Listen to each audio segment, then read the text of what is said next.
नमस्कार दोस्तों, knowledge for curious में आपका बहुत बहुत स्वागत है। और आज हम पढ़ेंगे एल्बर्ट आइंस्टीन एट स्कूल।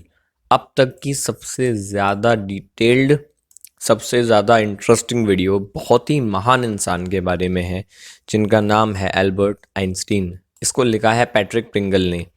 इस टाइटल से ही आपको समझ में आ गया होगा, हम बात करेंगे एल्बर्ट आइंस्टीन की स्कूल की ज़िंदगी के बारे में।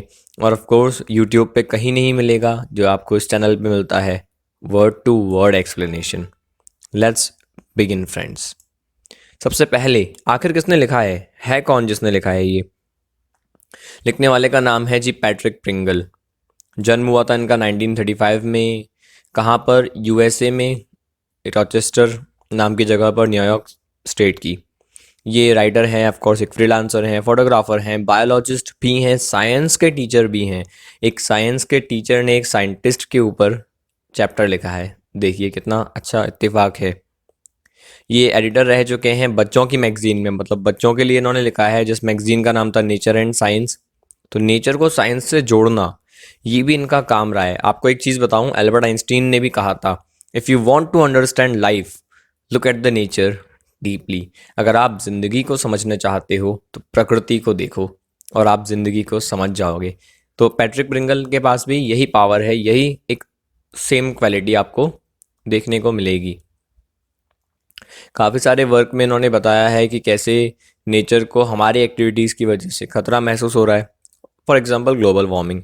इनकी बुक भी आ चुकी है जिसका नाम है dinosaurs and in the world and the world, dinosaurs and there world, 1968 में। अब बात करेंगे इस प्रेजेंट चैप्टर की। इस थंबनेल पे आपने क्लिक किया था और इस वीडियो को आप देख रहे हो। ये चैप्टर बेसिकली बताएगा आपको ज़िंदगी के बारे में, एल्बर्ट आइंस्टीन की, उनकी स्कूल की।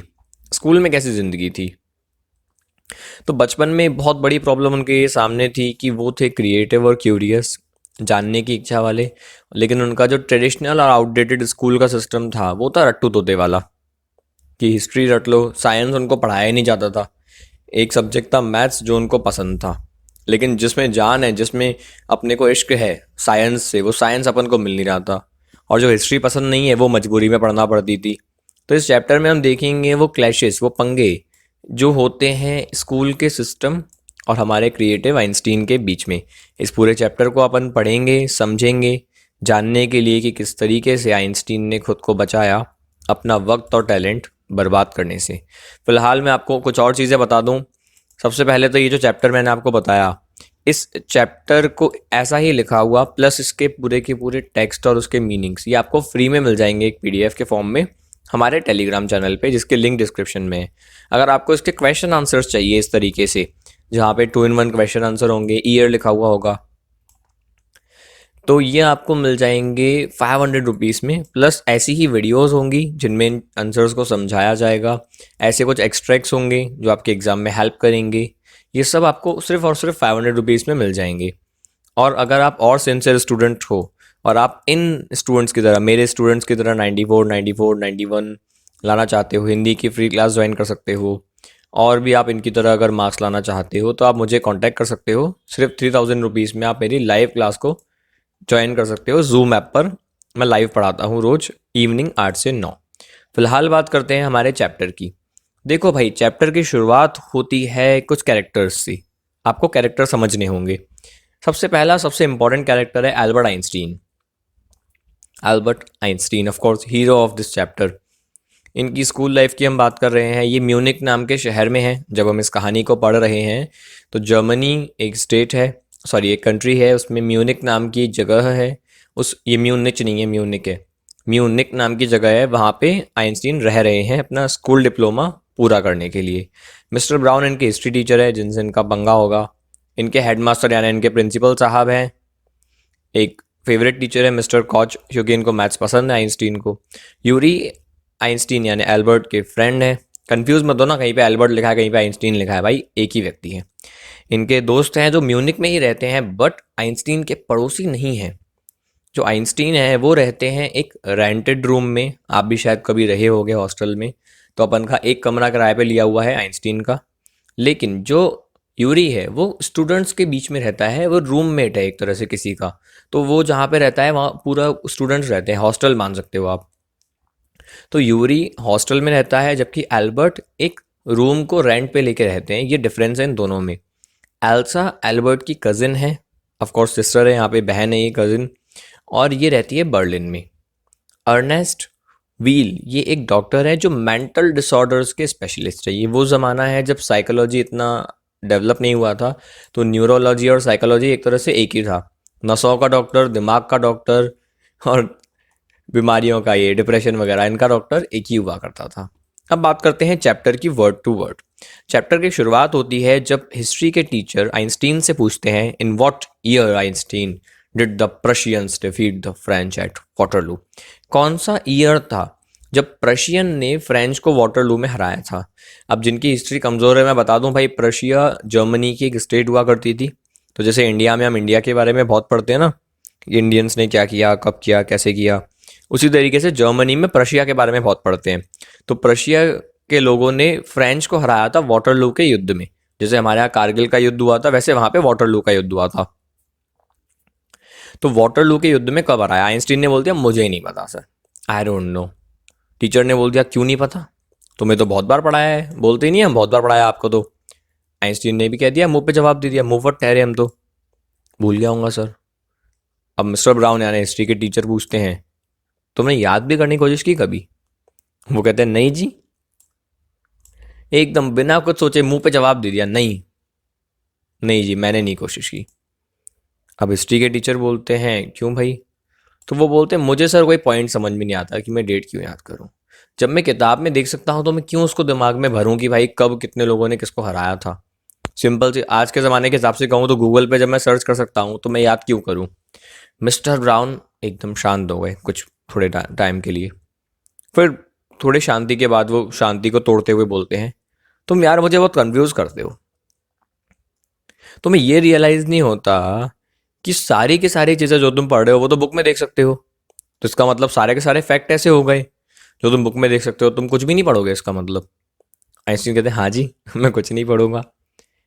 फिर वो कहते हैं टीचर, अच्छा मतलब तुम्हें तो स्कूल की पढ़ाई में विश्वास होगा ही नहीं। यहाँ पे अभी अपन, तुम्हें तो होगा ही नहीं बिल्कुल स्कूल की पढ़ाई में विश्वास। वो कहते हैं हाँ जी सर, मैं नहीं समझता कि फैक्ट वैक्ट याद करना कुछ काम का है। अब हिस्ट्री टीचर थोड़ा सा कटाक्ष करते हुए, होता ना मजे लें बच्चे की, वाट लगाएं बच्चे की, आ जा बेटा अब तो वो अब आया है ऊँट पहाड़ के नीचे। तो वो बोलते हैं अच्छा तो आप बहुत नेक हो गए, आप एक काम कीजिए, आप कृपा कीजिए और हमको बताइए कि आपकी थ्योरी ऑफ एजुकेशन क्या है। अब उनको लगा था कि आइंस्टीन के पास जवाब नहीं होगा।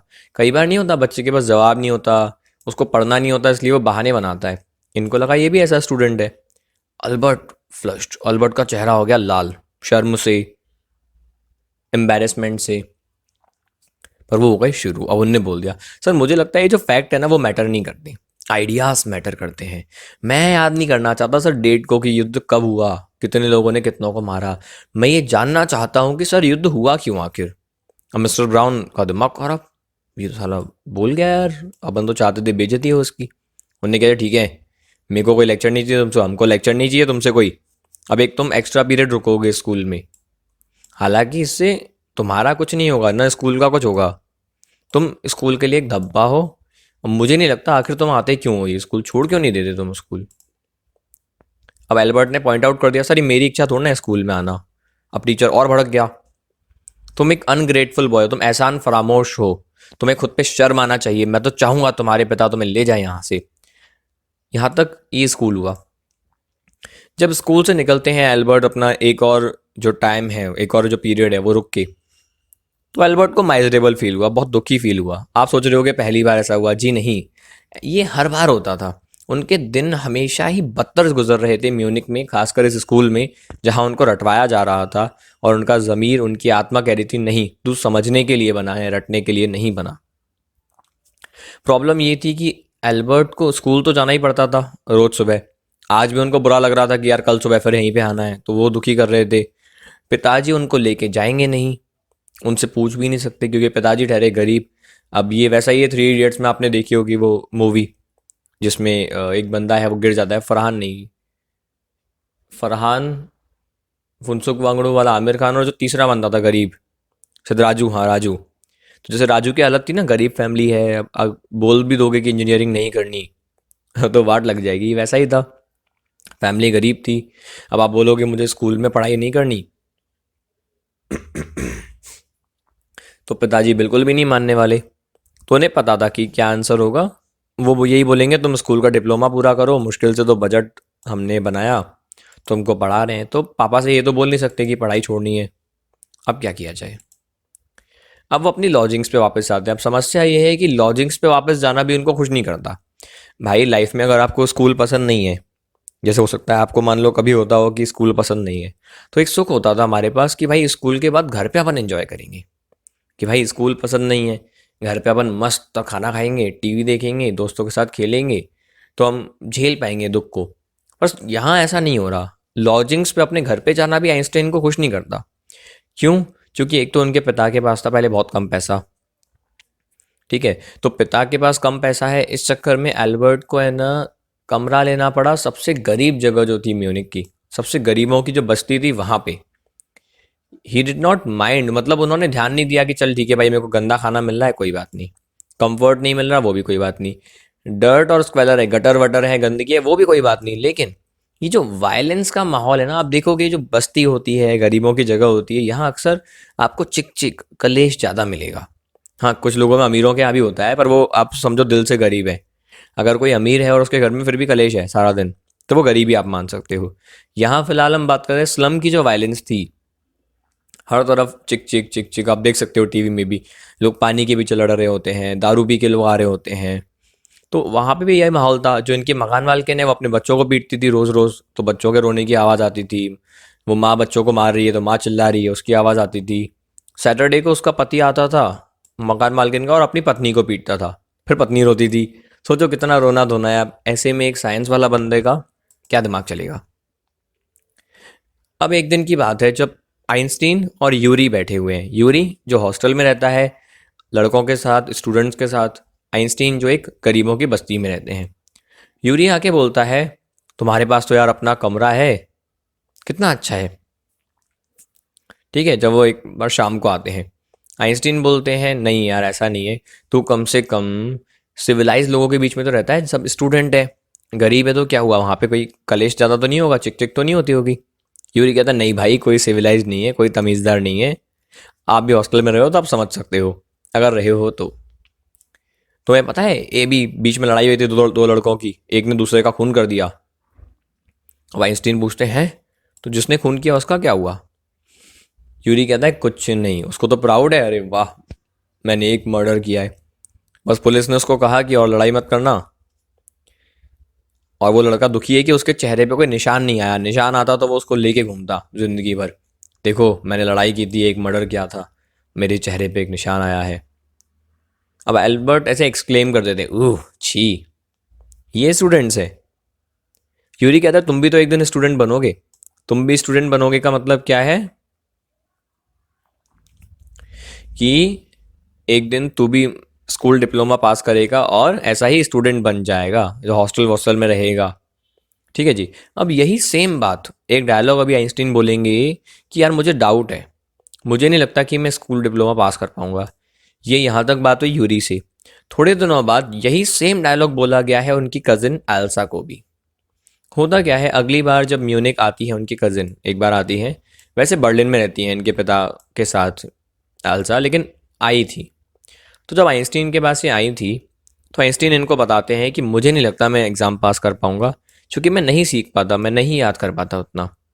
वो कहती है अरे तुम ट्राई किया है तुमने, मैं जानती हूँ बहुत लोग को जो तुमसे भी ज़्यादा मूर्ख हैं, ठीक है, फिर भी वो पास कर जाते हैं। बेबे कजिन लोग तो ऐसी होती हैं, देखो मुंह पे बेइज्जती कर रही है तो वो कहते हैं कि तुम्हें, जो एल्सा है वो कहती है तुम्हें जानने की जरूरत थोड़ा है, तुम्हें कुछ समझना भी नहीं है जो तुम्हें पढ़ाया जा रहा है, तुम सिंपल किसी भी तरह उसको रट लो और एग्जाम में उसको एज इट इज लेके आओ, तुम तो पास हो जाओगे, तुम्हारा स्कूल डिप्लोमा तुम्हारे हाथ में है। आइंस्टीन कहते हैं यही तो प्रॉब्लम है, मैं चीज़ों को लर्निंग थिंग्स बाय हार्ट मतलब नहीं रट पाता मैं। वो कहती है जरूरत भी नहीं है तुम्हें यार, तुम्हें तो बस तोते की तरह उसको समझना है या रटना है। ट्राई भी मत करो कि भाई दिल से एकदम पढ़ो उसको, कुछ नहीं, रट दो बस, ऐसे ही ऊपर ऊपर से रट दो, बाद में भूल जाना, क्या दिक्कत है। थोड़ी देर के लिए रटना है, वहां पे लिख के आना है और फिर भूल जाना। अच्छा, तुम्हारे हाथ में हमेशा एक बुक रहती है अंडर योर आर्म, मतलब अंडर आर्म, मतलब आप कह सकते हो बगल में दबा के, जैसे पोपटलाल छाता दबाता ना बगल में अपने हाथ के, और अपने यू कैन से हाथ और चेस्ट के बीच में, बगल में बोलते हैं जिसको। तो हमारे बगल में हमेशा एक किताब रहती है, वो किताब काहे की है? आइंस्टीन कहते हैं जियोलॉजी। एल्सा हैरान, भाई जियोलॉजी कहाँ से आ गया सब्जेक्ट ये? ठीक है, वो कहती है जियोलॉजी मतलब ये रॉक्स थिंग्स, मतलब पत्थर वगैरह ये पढ़ते हो तुम। ठीक है, आइंस्टीन कहते हैं नहीं, हमारे पास वैसे साइंस वाइंस है नहीं। तो वो कहती है तो तुम ये क्यों पढ़ रहे हो? ठीक है, वो कहती है तुम स्कूल में ये सब पढ़ते हो? वो कहता है नहीं, हमारे पास साइंस है ही नहीं। तो एल्सा कहती है क्यों पढ़ रहे हो? वो कहता है क्योंकि मुझे पसंद है, और शायद इससे बड़ा कोई रीज़न होना भी नहीं चाहिए, मुझे पसंद है मैं पढ़ता हूँ। एल्सा कहती है साय कर दिए वो इस तरह से। वो कहती है एल्बर्ट तुम बिल्कुल ठीक हो, लेकिन तुम्हें पसंद है वो ठीक है, बट ये तुम्हारी पेपर में मदद नहीं करेगा, स्कूल डिप्लोमा में मदद नहीं करेगा। यहाँ तक क्लियर है? तो आप यहाँ तक समझ पाए होगे कि आइंस्टाइन का नेचर है वो पढ़ना जो उनको पसंद है, साइंस, न कि वो पढ़ना जो उनको पसंद नहीं है, हिस्ट्री, जो रटना है। अब आती है बात कि और क्या पसंद है। तो आइंस्टीन को बुक्स के अलावा, साइंस वाली बुक्स के अलावा म्यूजिक पसंद था। उनके लिए कंफर्ट था, आराम देने वाली चीज़ थी भाई म्यूजिक। वो वायलिन बजाया करते थे रेगुलरली, लेकिन जब भी वो बजाते थे मकान मालकिन आती थी और उनको परेशान करती थी, मत बजा, शोर हो रहा है, देखना क्या बोलती थी। The wailing gets on my nerves, मतलब मेरा सिर दुख रहा है, नाक में दम करके रखा है, पहले ही कम शोर है यहाँ पे, सारे बच्चे चिल्ला रहे हैं। एल्बर्ट का मन होता था, टाइम मतलब मन होना, मन होता था कि वो बोल दें अबे आप ही तो चिल्वा रही हो बच्चों को, लेकिन उन्होंने कहा रहन दो यार, काय को भंगा लो, मकान मालकिन है। जैसे कोटा फैक्ट्री में हुआ था ना वैसा हाल है ये, कि कौन पंगा लेगा मकान मालकिन से। अब क्या होता है, अब एक बार यूरी के साथ बैठे हुए हैं आइंस्टीन, ये वही पूरा किस्सा चल रहा है, कभी यूरी आता है, कभी एल्सा आती है। आइंस्टीन को बस बाहर निकलना है स्कूल से। तो आइंस्टीन क्या बोल देते हैं यूरी को कि यार I must get away from यार, मुझे बस यहाँ से दूर जाना है यार, कुछ भी करके। After 6 months alone in Munich it is absurd that I should go on like this. मैं 6 महीने बता चुका हूँ यहाँ पे, और अगर मैं ऐसे ही चलता रहा तो ये absurd होगा, बहुत ही वाहियात चीज़ हो जाएगी मेरी ज़िंदगी में अगर मैं ऐसा ही चलते रहना दूँ। और in the end as a result, result क्या होगा? इट विल टर्न आउट, मतलब बस यही बाहर आएगा कि मैंने अपने पिता का पैसा और सब लोगों का समय बर्बाद किया, टीचर्स का भी, अपना भी, और मेरे पिता का पैसा। ये बेटर रहेगा अगर मैं आपके अब रुक जाऊं, बस और नहीं झेल सकता मैं ये सब, कि स्कूल में मुझे नहीं पढ़ना फिर भी मैं वो पढ़ूं, इतना वायलेंस देखूं, मुझसे नहीं हो पाएगा ये। यूरी कहता तो करोगे क्या? पापा गरीब है, पापा से बोलेंगे अगर अपन कि नहीं पढ़ना तो उनका दिल टूटेगा, वो मानेंगे नहीं, क्योंकि उनको थोड़ा पता था यार कि ये जो लड़का है ये इतना महान बनेगा। एक लड़का जब होता है स्ट्रगलिंग, तो हमको नहीं पता होता कि इसका भविष्य इतना उज्जवल है कि ये इतिहास में अपना नाम करके जाएगा, Albert Einstein, the great Albert Einstein बनने वाला है।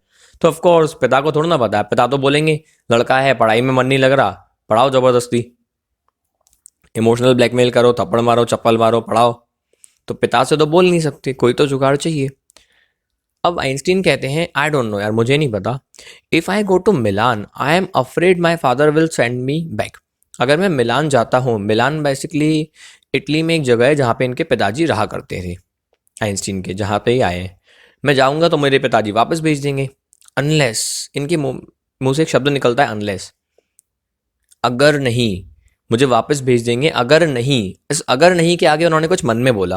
अब उनकी आंखें चमकती है, एक आइडिया आ जाता है, एक आइडिया अचानक से। अब वो कहते हैं यूरी, कोई ऐसा है जो तेरा फ्रेंडली डॉक्टर हो, ऐसा कोई डॉक्टर जिसको तू जानता हो, जल्दी सोच जल्दी सोच। वो कहता है मैं मेडिकल स्टूडेंट्स को तो बहुत जानता हूँ जो डॉक्टरी की तैयारी कर रहे हो, हाँ कुछ मेरे दोस्त भी हैं, लेकिन डॉक्टर नहीं, मैं कभी इतना पैसा भी नहीं है कि मैं डॉक्टर के पास जा पाऊँ। यूरी कहता है मैं कभी डॉक्टर के पास ही नहीं गया।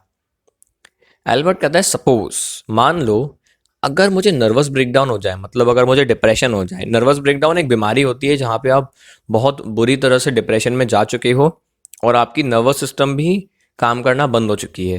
तो ये सजेस्ट किया जाता है कि आप डिप्रेशन की वजह से दूर चले जाओ। जैसे आपको बिजनेस की वजह से डिप्रेशन है तो आप बिजनेस से दूर चले जाओ, आपको पढ़ाई की वजह से डिप्रेशन है तो पढ़ाई से दूर चले जाओ, किसी शहर से डिप्रेशन हो रहा है तो शहर से दूर चले जाओ, हवा पानी बदल लो अपना, ये कहा जाता है। तो एल्बर्ट कहते हैं सपोज अगर मुझे नर्वस ब्रेकडाउन हो जाए, एक डॉक्टर अगर ये कह दे कि मेरे लिए स्कूल जाना खराब है, तो फिर तो मैं दूर चले जाऊंगा आराम से। यूरी कहता है यार मैं इमेजिन नहीं कर सकता कोई भी डॉक्टर ऐसे झूठ बोलेगा, ऐसा कहेगा। एल्बर्ट कहते हैं मुझे कोशिश तो करना चाहिए। एक ऐसा डॉक्टर जो नर्व्स में स्पेशलिस्ट हो, जो नर्व्स की स्टडी करता हो, यानी न्यूरोलॉजिस्ट हो। मैंने आपको बताया वो साइकोलॉजी भी न्यूरोलॉजी वाले ही देखते थे उस ज़माने में, क्योंकि एक इतना बड़ा सब्जेक्ट नहीं था और न्यूरोलॉजी हमारे ब्रेन से काफ़ी हद तक कनेक्टेड भी रहता है। यूरी कहता है तो बहुत सारे ऐसे जो डॉक्टर जो स्पेशलिस्ट हो नर्व्स में। यूरी कहता है, थोड़ी देर के लिए झिझकता है यूरी, फिर कहता है I will ask some of my students if they know one if you like. एक काम करता हूँ, मैं सारे के सारे स्टूडेंट्स से पूछता हूँ, मेरे आसपास साथियों से जो मेरे साथ रहते हैं, अगर वो जानते हैं तो मैं देखता हूँ। एल्बर्ट कहते हैं चमकती हुई आंखों के साथ, तो तुम करोगे ऐसा? Thank you Yuri, thank you, तुम प्लीज़ पता करो। एल्बर्ट की आंखों में अब चमक आ गई कि भाई इस घुटन भरी जिंदगी से अब मुक्ति मिलने वाली है। कुछ दिनों की बात है। यूरी कहता है वेट, मुझे एक मिल गया। Oh but you will. अब यूरी कहता है अच्छा तुम जाओगे? Albert if I do I don't know if he will be willing to have a real nervous breakdown to make it easier for him. ठीक है, अब वो कहते हैं मैं जाऊंगा, मुझे ही नहीं पता कि ऐसा ना हो कि डॉक्टर के पास असली में ही मेरा लिए नर्वस ब्रेकडाउन हो, कि डॉक्टर असली में ही ये ना कह दे कि नर्वस ब्रेकडाउन हो गया मुझे, और उसके लिए इजीली हो जाएगा। ये आइंस्टीन कह रहे हैं कि ऐसा ना हो कि असली में मुझे हो चुका हो नर्वस ब्रेकडाउन।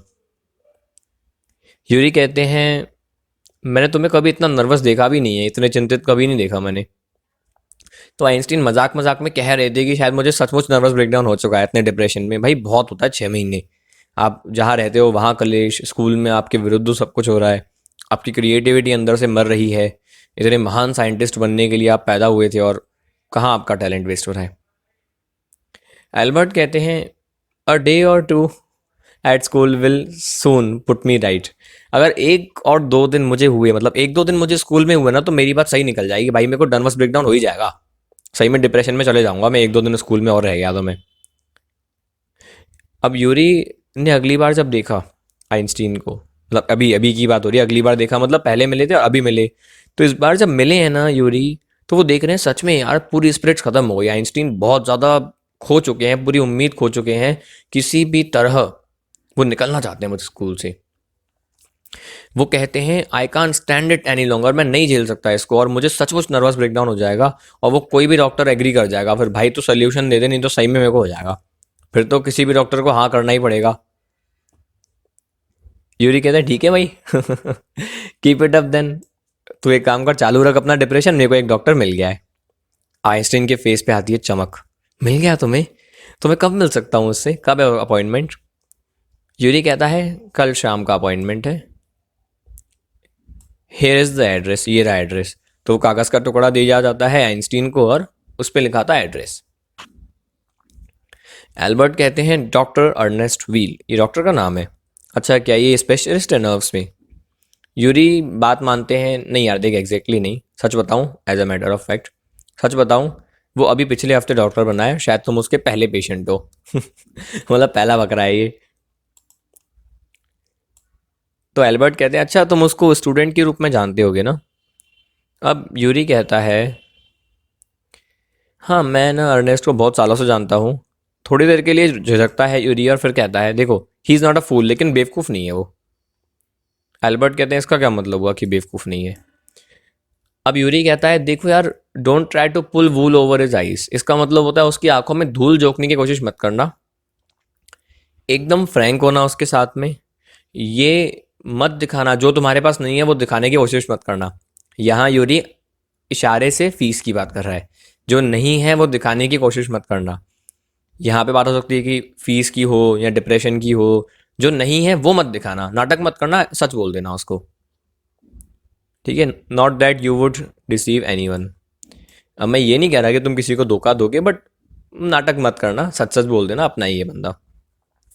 यूरी ने ये भी कहा भाई तुम दुनिया के सबसे बुरे झूठे हो, तुम झूठ नहीं बोल पाते हो। आइंस्टीन अपने दोस्त को कह रहे हैं यूरी। अब क्या होता है, एल्बर्ट ने अगला पूरा का पूरा दिन बिता दिया, ये शाम की बात है, अगली शाम को अपॉइंटमेंट है। पूरा दिन वो सोचते रहे डॉक्टर को क्या बोलूँ क्या बोलूँ क्या बोलूँ। जब अपॉइंटमेंट का टाइम आता है तो वो बहुत चिंतित थे हमारे आइंस्टीन कि वो और नर्वस हो गए। I don't really know how to describe my trouble doctor Wheel. तो जब वो व्हील से मिले डॉक्टर से, तो उन्होंने पहला सेंटेंस यही बोला, मुझे नहीं पता मैं अपनी प्रॉब्लम आपको कैसे बताऊं। डॉक्टर यंग था, यंग क्या अपने जितना ही था, थोड़ा सा सीनियर था मान लो आइंस्टीन से, अभी अभी तो डॉक्टर बना है। वो स्माइल करते हुए बोलते हैं कोई ज़रूरत नहीं है तुम्हें बताने की, यूरी ने मुझे सब कुछ बता दिया है। आइंस्टीन और हैरान, क्या कहा था यूरी ने? अब डॉक्टर कहते हैं सिर्फ ये कि तुम चाहते हो कि मैं ये मान लूं कि तुम्हें एक नर्वस ब्रेकडाउन है और तुम्हें स्कूल नहीं जाना चाहिए। एल्बर्ट का चेहरा उतर गया। अरे यार यूरी को तुमको ये नहीं बोलना चाहिए था ना, इस लाइन का मतलब है। क्यों नहीं बोलना चाहिए था? डॉक्टर कहते हैं क्यों नहीं बोलना चाहिए था, ये तो समस्या है। अब आप भी यही बोलोगे डॉक्टर साहब कि मेरे साथ कुछ गलत नहीं है और मुझे स्कूल जाना चाहिए। डॉक्टर कहता है नहीं नहीं ऐसा मत मानो यार, as a matter of fact मैं खुद मानता हूँ कि तुम एक नर्वस स्टेट में हो स्कूल के बारे में, मतलब तुम परेशान हो स्कूल से। जब तुम परेशान हो तो मैं क्यों तुमको इंसिस्ट करूँ कि जाओ school? But I haven't told you anything about it. Albert कहते हैं मैंने तो आपको बताया नहीं इस बारे में, आपको कैसे पता? ठीक है। अब डॉक्टर कहता है because you would not have come to see me about this if you had not pretty close to a nervous breakdown. अगर तुम नर्वस ब्रेकडाउन के इतना करीब नहीं होते, इतना ज़्यादा परेशान नहीं होते स्कूल से, तुम मुझ तक आते ही नहीं, ये डॉक्टर कहता है।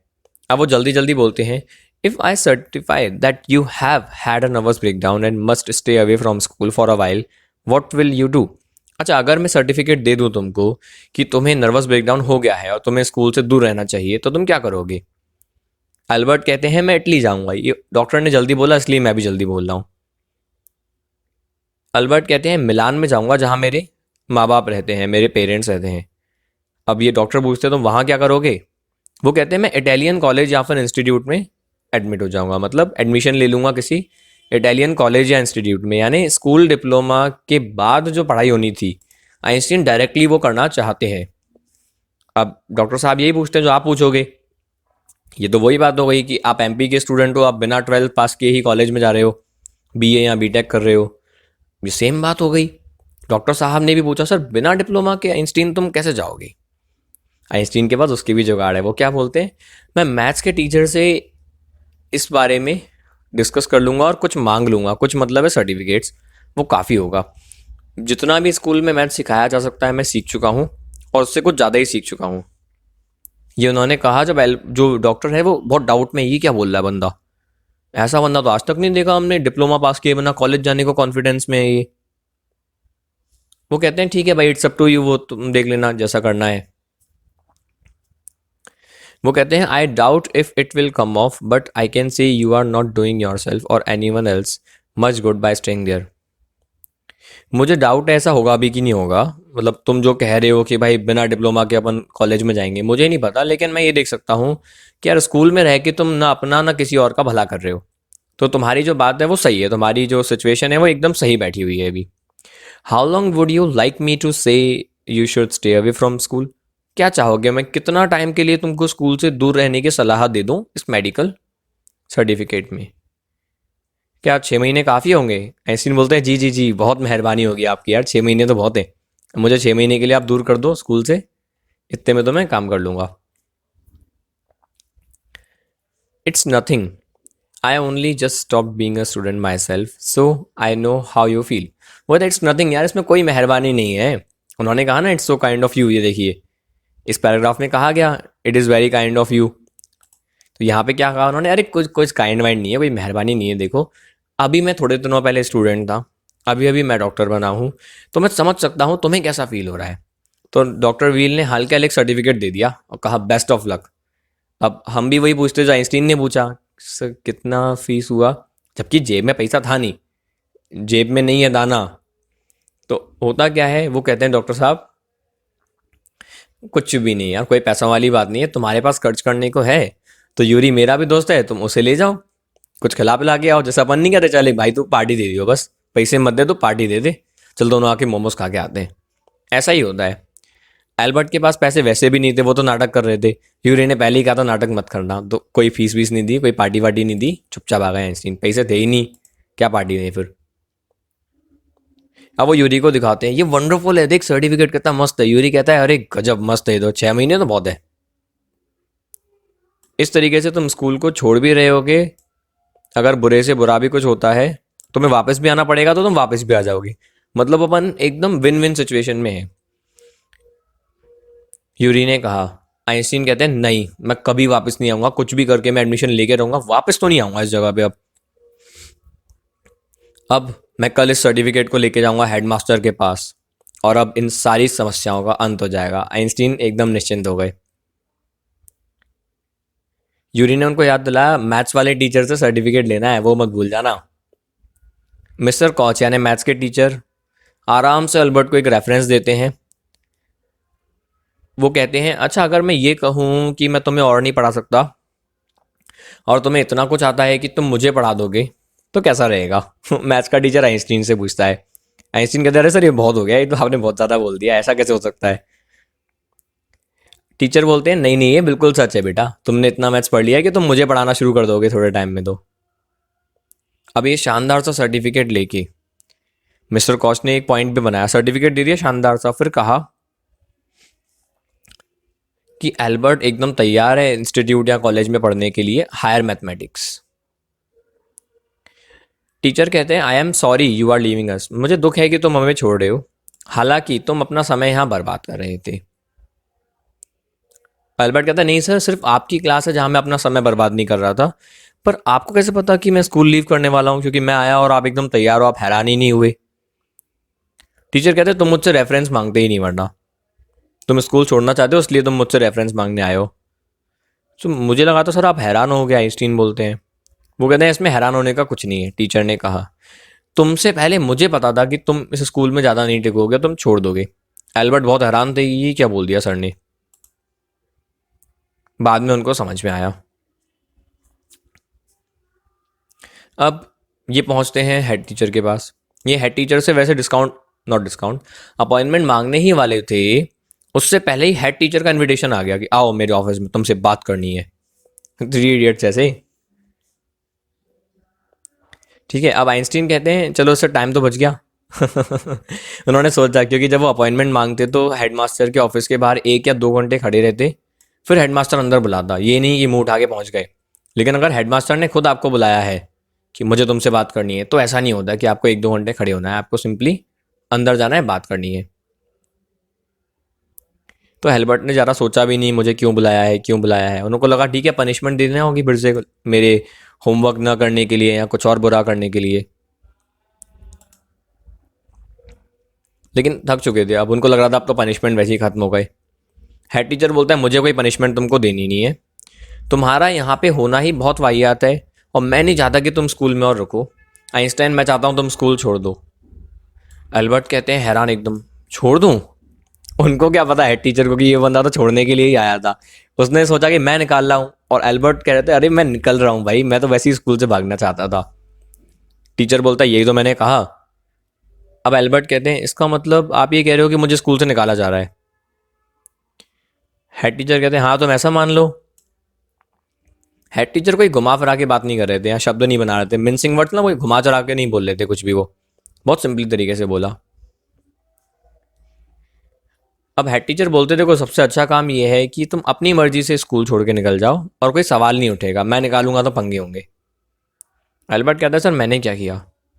टीचर कहता है तुम्हारा क्लासरूम में होना पढ़ाई नहीं होने देता दूसरों के लिए ही। ठीक है, दूसरे लोग पढ़ना चाहते हैं, नहीं पढ़ पाते, तुम याद नहीं करते, तुम पढ़ते नहीं हो, तुम हमेशा रिबेलियन में रहते हो, विरोध करते रहते हो, कोई सीरियस काम नहीं हो सकता जब तक तुम यहाँ पे हो। एल्बर्ट को लगा उनकी जेब में बस वो burning hole in this pocket, मतलब उनकी जेब से वो मेडिकल सर्टिफिकेट उछल रहा था कि मेरा यूज़ कर, मेरा यूज़ कर, इसके मुंह पे मार दे ये मेडिकल सर्टिफिकेट और चले जा। लेकिन नहीं करना था। उन्होंने कहा I am going to leave anyway. Albert ने कहा ठीक है सर मैं जा रहा हूँ। वो पहले रुके, कुछ भी नहीं बोला, अपना सिर ऊपर किया और वो बाहर निकल गए। हेड टीचर बोलता है दरवाज़ा बंद करते हुए जाना। एल्बर्ट ने कुछ नहीं किया। वो सीधा गए, जाते गए, जाते गए। यहाँ इस स्कूल में उनकी ज़िंदगी के 5 घटिया साल बीते थे, ज़िंदगी के 5 क्रिएटिव ईयर्स दब गए थे। उन्होंने इस स्कूल को देखा भी नहीं, वो सोच भी नहीं सकते थे गुड कि किसको मैं गुड बाय बोलूँगा। मैथ्स टीचर से अभी अभी मिला, अब केमिस्ट्री के टीचर को गुड बाय बोलेंगे या किसी को नहीं। ठीक है, सिर्फ यूरी था एक ऐसा बंदा म्यूनिक में जिससे उनको लगा कि मुझे मिलना चाहिए। जब उन्होंने टाउन को छोड़ा, पूरी नफरत हो चुकी थी उनको इस स्कूल से। एल्सा थी नहीं, एल्सा बर्लिन जा चुकी थी, कोई और यहाँ पे रियल फ्रेंड्स थे नहीं। जब वो जा रहे थे आइंस्टीन, तो यूरी उनसे मिलता है, बोलता है goodbye and good luck, तुम एक बहुत ही अच्छे देश में जा रहे हो, वंडरफुल कंट्री में जा रहे हो। मैं चाहता हूँ, मैं उम्मीद करता हूँ कि तुम वहाँ पे खुश रहने वाले हो। तो यूरी की उम्मीद के साथ मैं भी उम्मीद करता हूँ कि आपको ये चैप्टर बहुत अच्छे से समझ में आया होगा। आज तक की सबसे ज़्यादा डीप एक्सप्लेनेशन आपको मिली है इस शानदार से चैप्टर में। तो ऐसे ही डीप एक्सप्लेनेशन अगर आपको चाहिए ग्रामर की, अगर आपको चाहिए फनेटिक्स की, अगर आपको चाहिए अनसीन पैसेज की, तो आप इस कोर्स को ज्वाइन कर सकते हैं, नोट्स परचेज कर सकते हैं। इस वीडियो को लाइक करें अगर आप चाहते हो ऐसी यूज़फुल वीडियोस और आए, सब्सक्राइब करें अगर आप चाहते हो नोटिफिकेशंस आप तक पहुँचे, शेयर करें अगर आप चाहते हैं ऐसी ही वीडियोस जल्दी जल्दी आती रहें। And finally